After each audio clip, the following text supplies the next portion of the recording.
Hey everybody, Jake here for American Muscle, and we are out today at Maple Grove Raceway.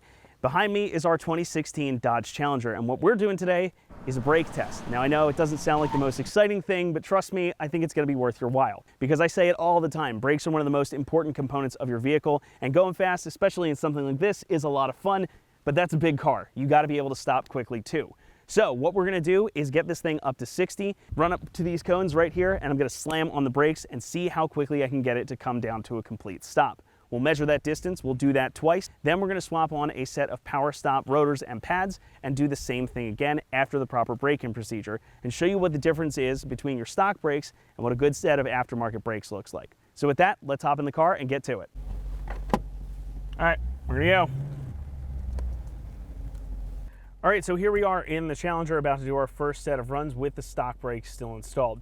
A couple things worth noting about this track. Some of you might have picked it up already in the intro. The road is not perfectly flat. It also rained here last night. There's still a couple of wet spots. Most of where we're running is dry though, but this is indicative of what you guys might find out on the street, so I'm not too worried about it. All that said though, let's give it a go, see how she does.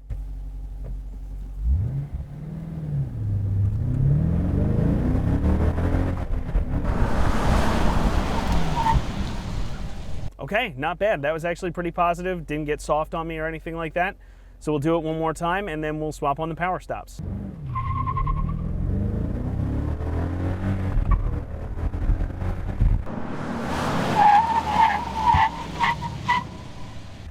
Okay, that felt a little bit shorter, it looks like, from my mark from last time, but boy, the pedal got real soft there at the end and we felt the ABS lock up.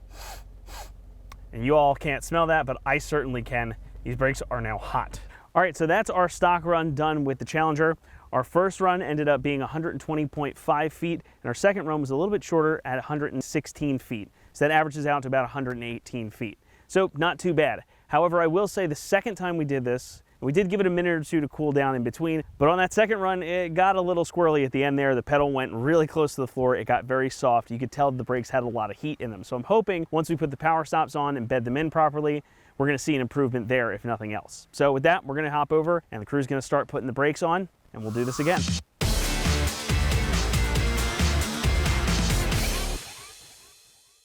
All right, here we go. We've got the power stops on the Challenger now. We've done the bed-in process, so we're gonna do the same 60 to 0 test and see how she does.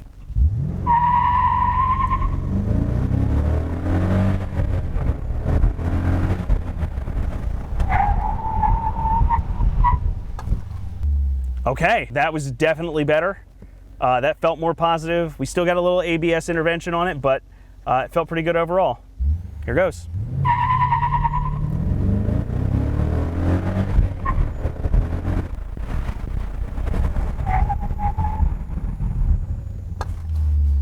Okay, that felt good. Nice and progressive. Yeah, we didn't get a lot of feedback or ABS or anything. So let's measure them and see how we did. All right, so we just finished our after runs with the power stop brakes on our Challenger, and I gotta say, I'm pretty impressed. So the first time we stopped in about 98.5 feet. The second time, as you can see, really consistent, 97 feet, almost dead. So that averages out to just under 98 feet, which in comparison to what we did with the stock brakes on it, about 20 feet shorter. So it was pretty impressive. Plus pedal feel was better. It felt much more progressive and much more linear. I didn't get any softness like I did on the second run with this and the stock brakes. So overall, really good improvement. And it just substantiates my claim. If you can get some really good brakes on your car, it's absolutely worth fitting it into the budget, because if you're gonna go fast, you gotta be able to stop fast too. So that's gonna wrap it up for us here. If you like this video, be sure to give it a thumbs up. Make sure you're subscribed. Thanks so much for watching, and for all things muscle car, be sure to keep it right here at AmericanMuscle.com.